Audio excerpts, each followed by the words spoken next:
नमस्कार, मैं हूं प्रदीप और आप देख रहे हैं थिंक 360।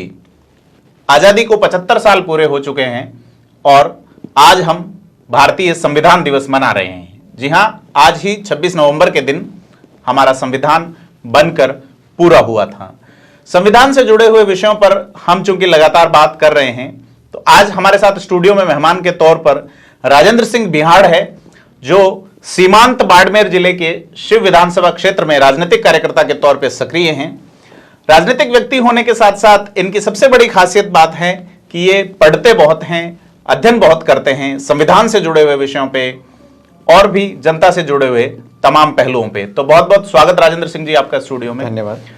तो हम ये जानना चाहते हैं कि संवैधानिक व्यवस्था में हमारे संविधान निर्माताओं ने लोकतंत्र चुना और इस यात्रा को आज इस खास संविधान दिवस के मौके पर आप किस तरह से लेते हैं?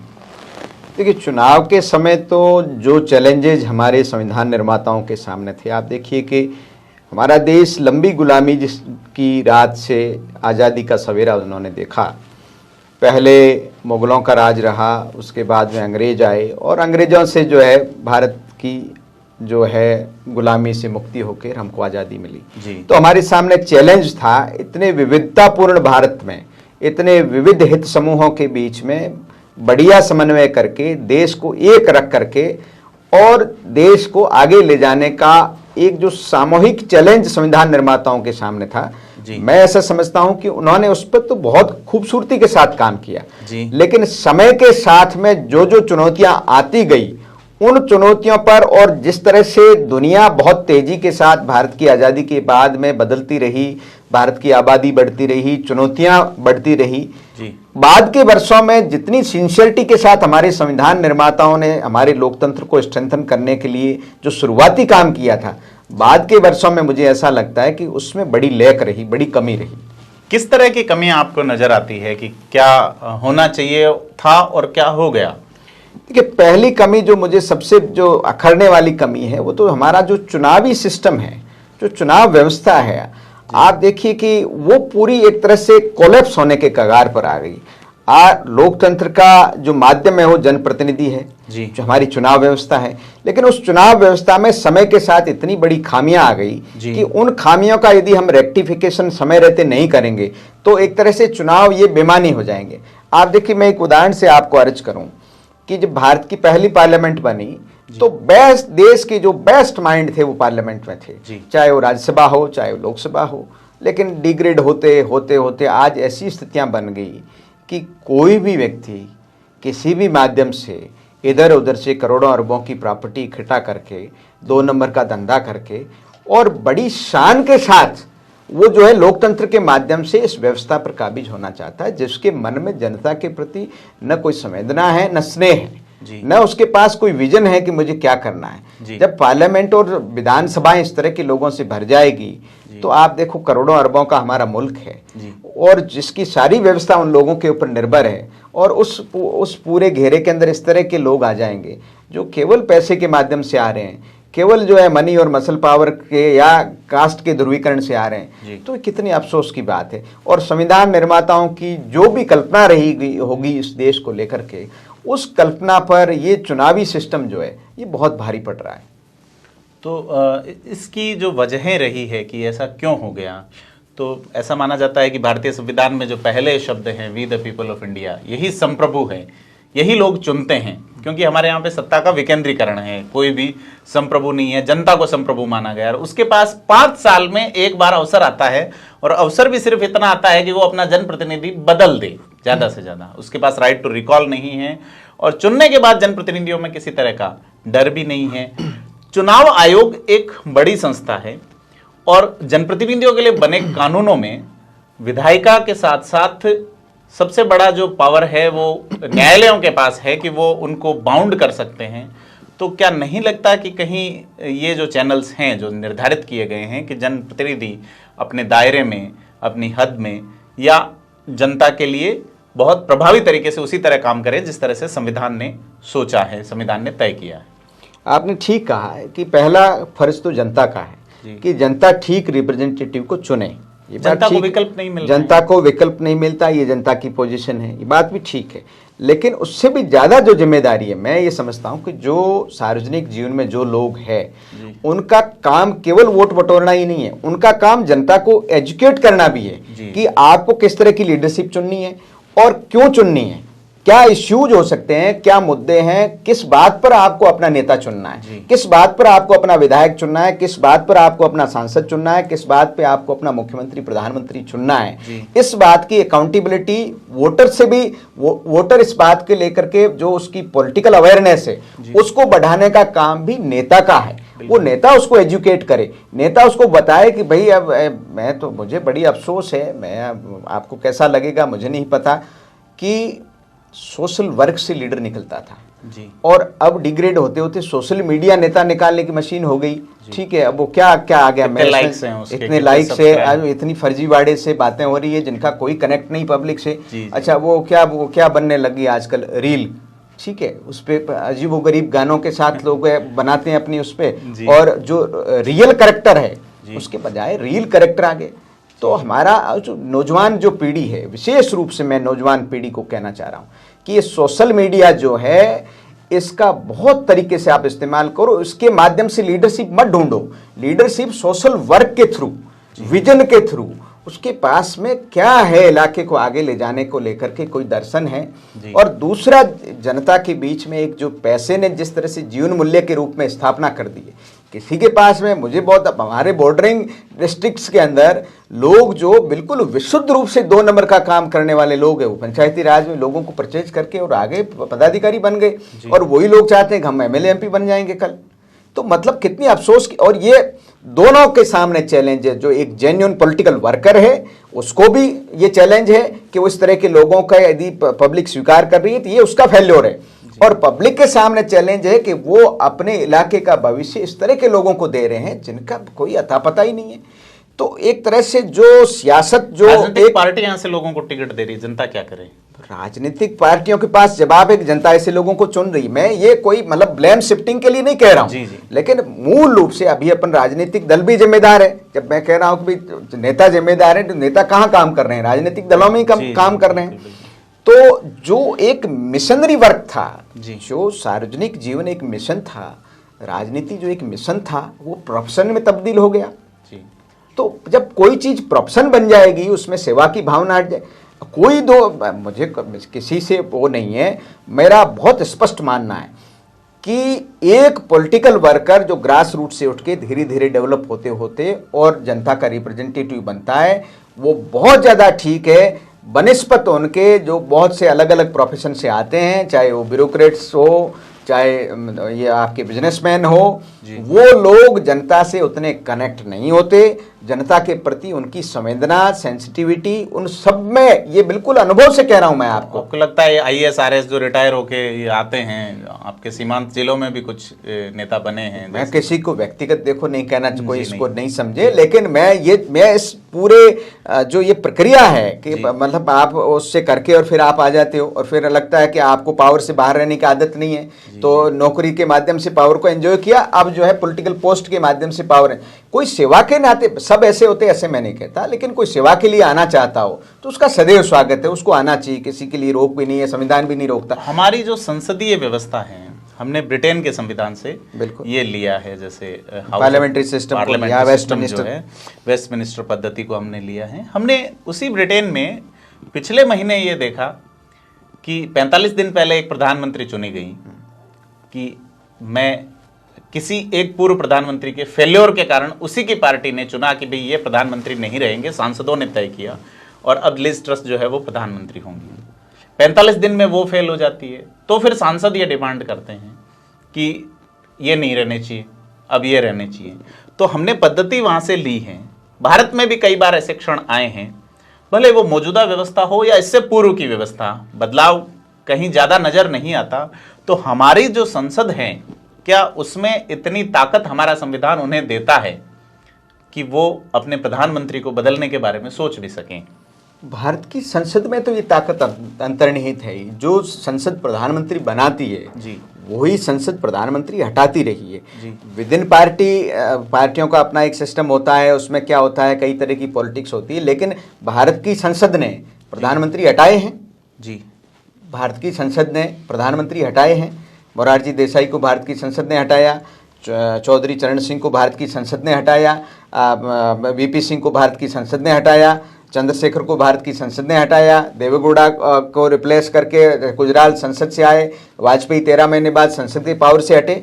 तो संसद अपने आप में ये काम करती रही है। आप ये पूछना चाहते हैं कि विद इन पार्टी भी कई बार होता है कि भाई ऐसा हो, तो वो तो पार्टी क्या सोचती है, देश क्या सोचता है, क्या लीडरशिप है, क्या जो ब्रिटेन के सामने जो आज चैलेंज है, वो चैलेंज अलग नमूने के हैं। भारत के सामने बड़ा एक ये था कि जब कोलिशन एरा चल रहा था तो सब लोगों को लगता था कि ये क्या है, साल भर बाद सरकारें जा रही है। भारत जैसे विविधतापूर्ण देश में बार बार चुनाव होना, हर 1.5 साल बाद चुनाव हो जाना, इससे अच्छा है कि एक स्थिर सरकार चले और एक अच्छा नेतृत्व आए। आपने देखा होगा कांग्रेस जो है वो तंज कसती थी इन सरकारों पर, स्थिर सरकार लानी हो तो कांग्रेस को चुनिए, लेकिन भारतीय जनता पार्टी और बाकी भारतीय जनता पार्टी ने लगातार ये प्रूव कर दिया 3 सरकारें लगातार चला करके कि कांग्रेस के सिवाय भी इस देश में पार्टियां हैं जो स्थायी सरकार और एक स्थायी नेतृत्व दे सके। जी जी। तो हम बेसिकली चूंकि आज संविधान दिवस है और संविधान पे ही बात करते हैं कि संविधान ने शक्तियां तो दी हैं, लेकिन जिनको दी हैं वो उपयोग करने में कहाँ पीछे रह जाते हैं। एक चुनाव सुधार की बहुत जरूरत है, जो एक बड़ी, जो मैं अपने पहले ही सवाल उठाया कि चुनाव सुधार होना चाहिए। आप देखिए जब करोड़ों रुपए पैसे लग रहे हैं तो आपकी जो है मैक्सिमम आबादी तो चुनाव के उससे बाहर ही हो गई। जी बिल्कुल। आप जब करोड़ों रुपए मान लो एमएलए एमपी के चुनाव में लगेंगे तो कोई चुनाव, कैसे एक सामान्य आदमी चुनाव लड़ने की सोच सकता है। तो ये तय हो गया कि जो जिसके पास 10, 20, 50 करोड़ रुपए नहीं है वो तो चुनाव का आदमी नहीं है। तो आपकी गैर बराबरी तो वहीं स्टेब्लिश हो गई। चुनाव सुधार की बहुत ज्यादा जरूरत है, बहुत ज्यादा, बहुत स्ट्रांगली जरूरत है। और जो सीमा तय कर रखी है अभी, उसके लिए चुनाव आयोग में कहाँ कहाँ कमियां हैं, उसमें कहाँ नेता गलियां निकाल रहे हैं, क्या हो रहा है, इस पे बात करने की बहुत ज़्यादा ज़रूरत है, वरना जनता ठगी जाती रहेगी। आप देखिए जो करोड़ों रुपए उसकी दोस्ती, जो करोड़ों रुपए का चुनाव लड़ रहा है, उसकी दोस्ती करोड़ों कमाने वालों से होगी। उसको लगेगा वसूलना भी चाहेगा, उसको लगेगा कि 4 ठेकेदार मेरे दोस्त होने चाहिए, 4 2 नंबर का धंधा करने वाले मेरे दोस्त होने चाहिए। वही लोग उसके कोर होंगे।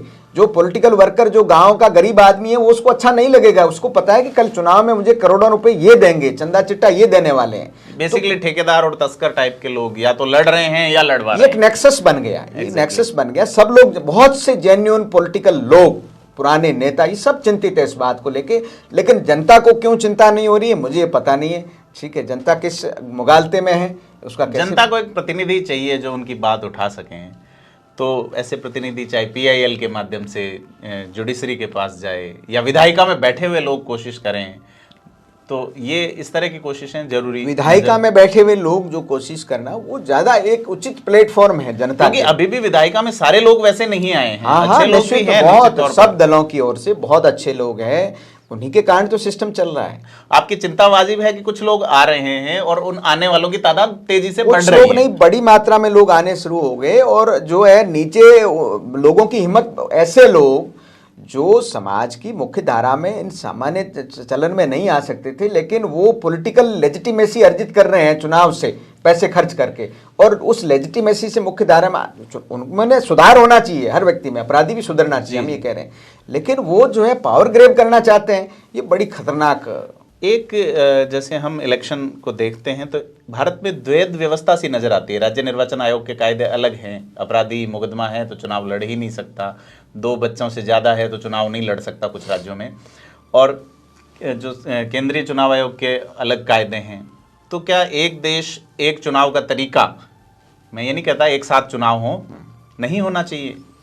नहीं होना चाहिए। जो अच्छी चीजें, मान लो जो हिस्ट्री शीटर थाने का चुनाव लड़ रहा है, एमएलए का चुनाव लड़ सकता है, बशर्ते कि सजा याफ्ता नहीं हो, लड़ सकता है। दूसरी ओर उधर तो नहीं लड़ सकता राज्य निर्वाचन आयोग में। पंचायती राज का कानून जो है, जैसे हमारी स्टेट में लागू है, पंचायती राज के कानून में जैसे संतान का एक बैरियर है।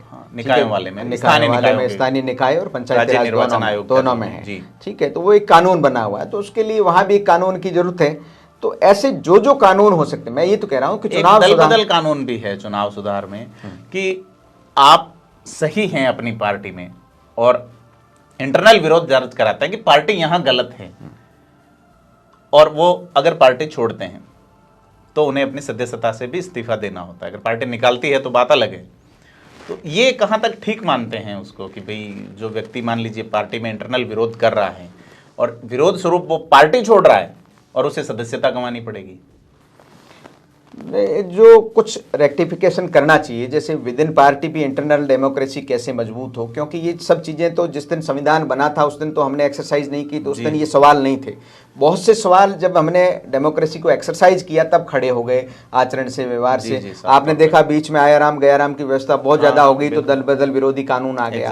तो ऐसे ही कुछ कई चीज़ें हैं, विहिप के सिवाय जो पार्टी का फोरम होता है उस पर भी लोगों को बात करने का अवसर मिलता है। अब ये नेतृत्व पे है कि कितना किसको क्या स्पेस मिलता है। ये जैसे कांग्रेस के ज़माने में, इंदिरा गांधी के ज़माने में लोगों की हैसियत ही नहीं थी कि जो उनके सामने बोलते, तो इंटरनल डेमोक्रेसी नाम की कोई चीज़ नहीं थी। लेकिन अटल जी के ज़माने में, बाद में दूसरी पार्टियां जब आ गई, भारतीय जनता पार्टी का शासन आया, तो उसमें खुल करके जो है मंत्री लोग अपनी बात कहते रहे। पर कांग्रेस में कुछ समय तक इंटरनल चुनाव तो होते ही रहे हैं। चंद्रशेखर भी एक बार जीते थे, जो CWC का जो इलेक्शन था, तो चुनाव होते रहे हैं।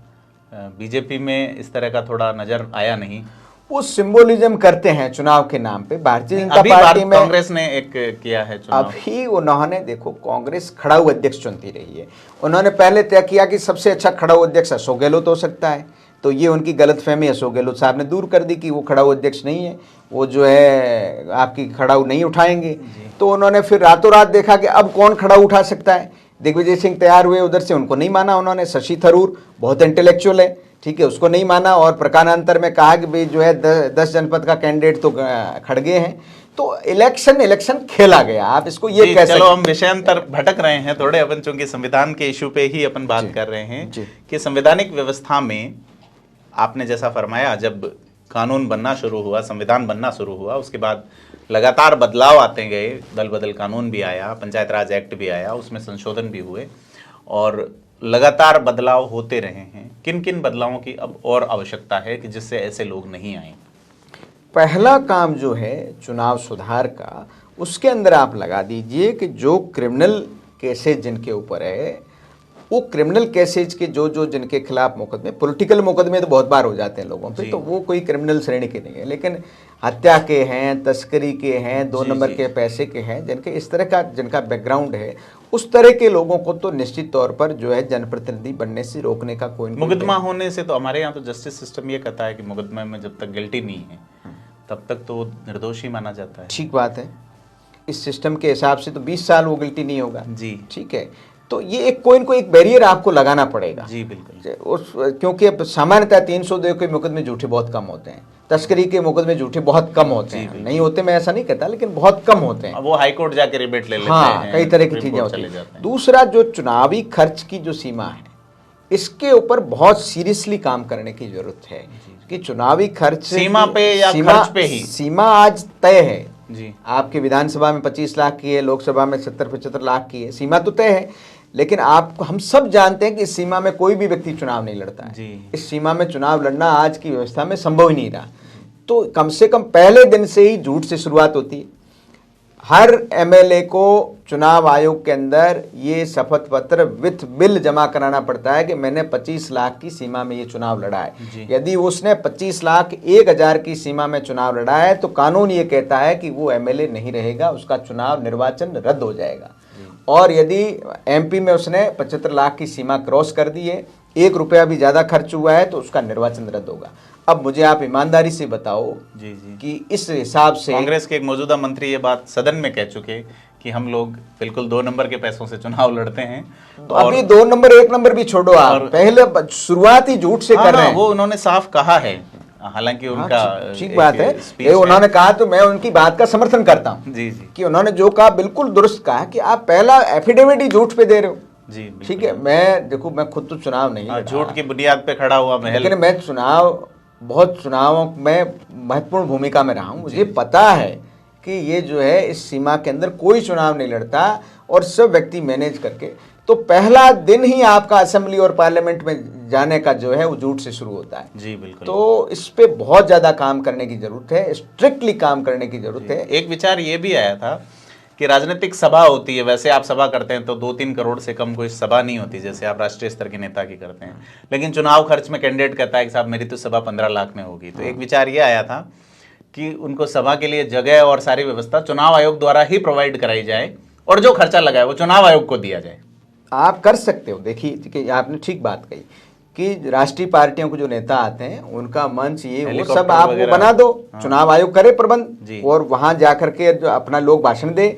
गांव में जब आपको मीटिंग करनी है तो दोनों पार्टियों के लिए एक स्थान तय हो जाए, वहां पर दोनों पार्टियों के लोग अपनी बात कह के चले जाए, दोनों तीनों जो भी प्रत्याशी है अपनी बात कह के चले जाए। तो उसके लिए जो है उनको क्यों गाड़ियां लगानी है, उनको क्यों तेल जलाना है, उनको क्यों टेंट की व्यवस्था करनी है, ये काम चुनाव आयोग का है कि पहले दिन से लेके जो इंफ्रा, भाई नेता ये कहता है कि मेरे चुनाव प्रचार का खर्च है, तो चुनाव प्रचार की सारी व्यवस्था जो है वो चुनाव आयोग कर दे और नेता अपनी एक जो सिंपल गाड़ी में चला जाए जहां निर्धारित है कि 10 बजे आपके गांव में चुनाव आयोग की ओर से समय दिया हुआ है, दोनों तीनों चारों प्रत्याशी जो भी वहां चुनाव लड़ रहे सब आए, अपनी बात करके अगले गांव चले जाए।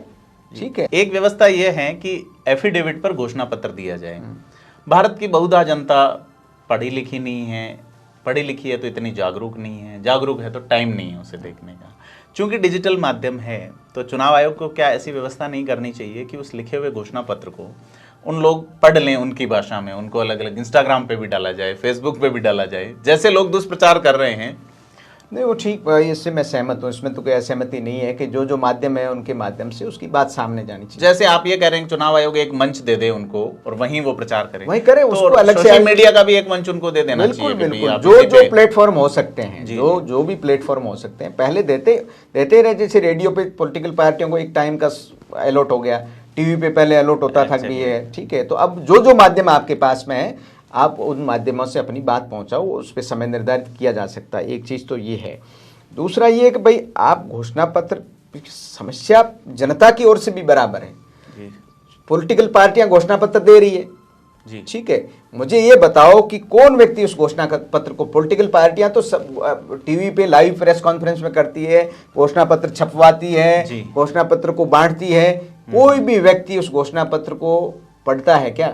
उस घोषणा पत्र के हिसाब से तय करता है क्या मुझे किस पार्टी को चुनना है? जी। तो ये बड़ी खतरनाक बात है कि हम जिस शासन व्यवस्था को चुनते हैं, जिससे हमारा भला बुरा होना तय है, उसको जो पीढ़ी चली गई वो चली गई।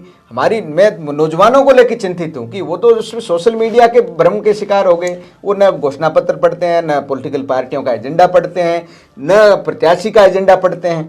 ठीक है, वो सोशल मीडिया पे लाइक उसमें शेयर में रह गए। तो नौजवानों को चाहिए अभी देश को। तो राजेंद्र सिंह जी, जैसा अपनी ये बहस लंबी हो सकती है, इसको कंक्लूड करते हुए मैं ये जानना चाहूँगा कि हमारे पास 4-5 ऐसी व्यवस्थाएं हैं जिसमें चुनाव आयोग है, राजनीतिक पार्टियां हैं, हमारी विधायिका है, हमारी कार्यपालिका है और समाज है।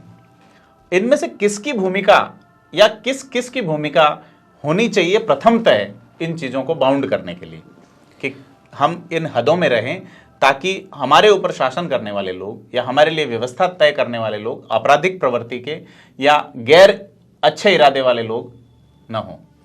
कार्यपालिका, न्यायपालिका, विधायिका, इनकी तो हदें तय है संविधान के हिसाब से, तो सबको अपनी अपनी हदों के हिसाब से अपना उन्होंने तो कर रखा है, उनको रोल प्ले करना है जी।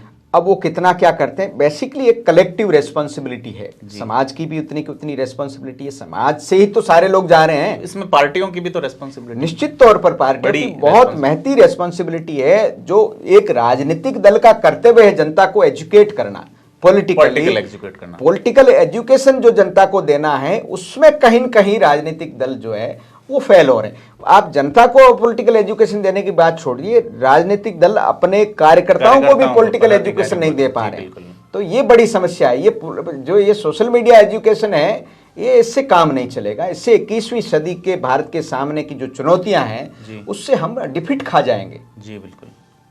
तो ये राजेंद्र सिंह भियाड़ हैं हमारे साथ, जिन्होंने हमें बहुत सी महत्वपूर्ण जानकारियों से आज लबरेज किया है कि किस तरह से भारतीय संवैधानिक व्यवस्था में जो लोकतंत्र में चुनाव लड़ने का सिस्टम है किस तरह से दागी होता जा रहा है। इस दागी होते सिस्टम को बचाने की जवाबदारी संविधान ने हमारे ही ऊपर डाली है।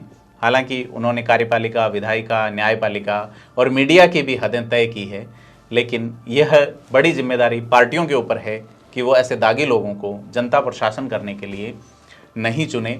और जनता पर भी सबसे बड़ी जिम्मेदारी है कि वो ऐसे जनप्रतिनिधि नहीं चुने जिनको आने वाली पीढ़ियां ये कहे कि हमारे पूर्वजों ने कैसे शासक चुने कि हमारा भविष्य ऐसा हो गया। बहुत बहुत धन्यवाद।